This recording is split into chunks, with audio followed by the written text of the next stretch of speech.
रोशन sir और Khan sir दोनों से ये निवेदन करना चाहूंगा कि देखिए, आप देश दुनिया की प्रॉब्लम्स को सॉल्व करना सिखाते हैं। आप बताते हैं कि भाई इजराइल का प्रॉब्लम कैसे सॉल्व होगा, ईरान का कैसे सॉल्व होगा, अमेरिका क्या कर रहा है, पाकिस्तान क्या गलती कर रहा है। तो आप दोनों से ये निवेदन है कि आपस में बैठ के ये रंजिश जो है इसे दूर कर लीजिए, इसे मिटा लीजिए, आपस की प्रॉब्लम तो सॉल्व कर लीजिए, क्योंकि दो शिक्षकों का आपस में लड़ना कहीं से भी शोभनीय नहीं है। अब सोच के देखिए कि आपने आज एक वीडियो बनाया सुबह सुबह और अपनी संवेदना आपने वहां पे जाहिर की है, और आपने वहां पे एक वीडियो भी दिखाया कि पहले ये वीडियो देखिए। खान सर, मैं आपसे पूछता हूं कि उस वीडियो को क्या आपने गौर से देखा? क्या आपने देखा कि वहां पे वो ये भी बोल रहा है कि वो 6-7 दिन से प्रिंस यादव वो सो नहीं पा रहे थे, सिर्फ ये बात सोच के कि मेरे भैया जेल में हैं और मैं बाहर हूं और मैं उनको निकाल नहीं पा रहा हूं। वही नहीं, क्या आपने वो वीडियो देखी जहां उनकी मां बेहोश हो रही है, बार बार बेहोश हो रही है? क्या वो वीडियो आपने देखी?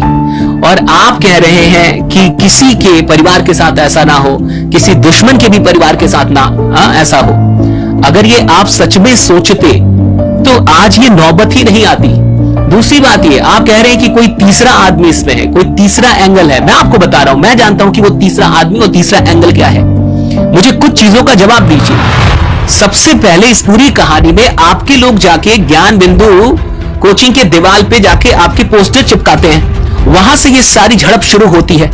उसके बाद से जब 2 जून को रात के 10 बजे आपकी कोचिंग पे अटैक होता है, तोड़फाड़ होती है, तो मीडिया के सामने आके वो किसने बोला कि मेरे आंखों के सामने 8 से 10 राउंड फायरिंग हुई है? 8-10 राउंड तो हम देखे हैं यहाँ पे। आपने वीडियो में बोला है कि किसी ने तूल पकड़ा दिया, ये छोटा सा मैटर था। गार्ड घायल हुआ था, ये तो सॉल्व हो जाता। तो तूल किसने पकड़ाया? मैं आपको बता, किसने कहा कि 8 से 10 राउंड फायरिंग मेरे आंखों के सामने हुई है? किसने कहा कि ज्ञान बिंदु के जो संचालक हैं रोशन आनंद सर, उनका इसमें हाथ है? ये किसने कहा? किसी तीसरे आदमी ने कहा? दूसरी चीज, एफआईआर किसने की? एफआईआर आपकी तरफ से हुई ना। उस एफआईआर में आपने रोशन आनंद सर का नाम डाला, चलिए ठीक है, आपको उन पे शक था, आपको उनसे प्रॉब्लम थी। आपने प्रिंस यादव का नाम क्यों डाला? अगर प्रिंस यादव का आप नाम नहीं डालते तो उनको फरार होने की, उनको वहां भागने की, नेपाल तक जाने की क्या आवश्यकता पड़ती? वो कम से कम लड़ लेते ना अपने भाई के लिए वहीं रह के। दूसरी चीज, आप कहते तीसरा एंगल है, किसी और के साथ ना हो, दुश्मन के भी साथ ना हो। मैं आपसे पूछता हूं कि जब उनकी गिरफ्तारी हुई रोशन आनंद सर की, सबसे ज्यादा खुश कौन था? आपकी ऑडियो वायरल हुई पड़ी है कि आप प्रशासन की बहुत अधिक बड़ाई कर रहे थे कि ये तो फिल्मों में होता है, इतनी त्वरित कार्रवाई, इतनी फास्ट कार्रवाई तो कभी होती ही नहीं है। आपने पूरे बिहार सरकार की और प्रशासन की बड़ाई की है। तो सबसे ज्यादा खुश कौन था रोशन आनंद सर की गिरफ्तारी से? वो भी छोड़िए, जब बच्चों ने प्रदर्शन करना शुरू किया कि रोशन आनंद सर को निकाला जाए, उनको जमानत मिलनी चाहिए, तो क्या आप गए वो अपना केस वापस लेने के लिए?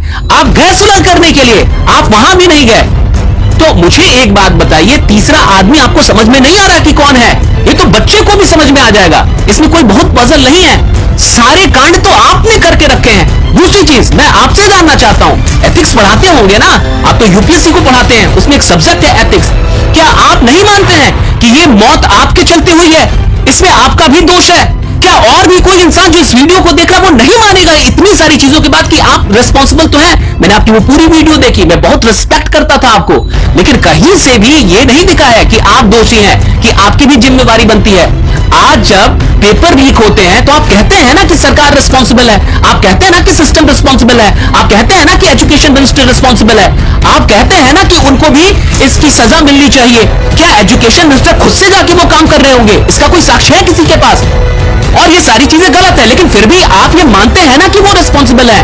क्यों? क्योंकि भैया वो उनके अंतर्गत आता है, कहीं ना कहीं जड़ वो है, तो आप मानते हैं कि वो रिस्पॉन्सिबल है। आप अपने मामले में ये नहीं मानेंगे कि आप भी रिस्पॉन्सिबल है, कि अगर आपने ये सुलह कर ली होती, अगर आपने उन पे केस ना किया होता, उनकी गिरफ्तारी ना होती, तो ये सब कुछ नहीं होता। आप नहीं मानेंगे कि इसकी जड़ में आप है। आप नहीं मानेंगे कि अगर आपका अहम बीच में नहीं आता, आपकी नफरत बीच में नहीं आती, तो आज रोशन आनंद सर को अपना भाई नहीं गंवाना पड़ता। और वो भाई जिसके बारे में कहा जा रहा है कि वो शायद उनको मिर्गी थी, उनको कोई बीमारी भी थी, भैया वो 6-7 दिन से सो नहीं पाया है। जो आदमी 6-7 दिन से सो रहे, कितने स्ट्रेस में होगा? रोशन आनंद सर को भी किडनी की बीमारी है, वो भी किडनी के मरीज हैं, और आज हो सकता है कि आप शासन, प्रशासन, व्यवस्था सबको नियंत्रित कर ले, लेकिन एक मां की आह को कैसे नियंत्रित करेंगे आप? उस मां की आह लगेगी और ईश्वर आपको माफ नहीं करेगा। खान सर, बहुत दुख के साथ ये कहना पड़ रहा है। मैं आपकी भी बड़ी रिस्पेक्ट करता था, लेकिन आज दुख के साथ ये कहना पड़ रहा है। मैं रोया हूं रात में, क्योंकि एक भाई को गंवाने का क्या दुख होता है, ये कैसे समझेंगे आप? और आप कह रहे हैं कि मैं सब कुछ कर रही हूं, मैं कुछ भी कर रही हूं, जो वो लोग बोलेंगे मैं सहायता। आपसे कौन सी सहायता चाहिए होगी रोशन आनंद सर को? ऐसी कौन सी सहायता जो आप करेंगे तो जाके पूरी होगी उनकी? क्या भाई वापस लौटा देंगे? मैंने पहले ही कहा था, सुलह कर लीजिए। मैंने पहले ही कहा था कि कोई ना कोई अप्रिय घटना घट सकती है, और आज आप इसके दोषी हैं। और अगर आपको नहीं लगता तो आके कमेंट पढ़िए कि आप दोषी हैं या नहीं।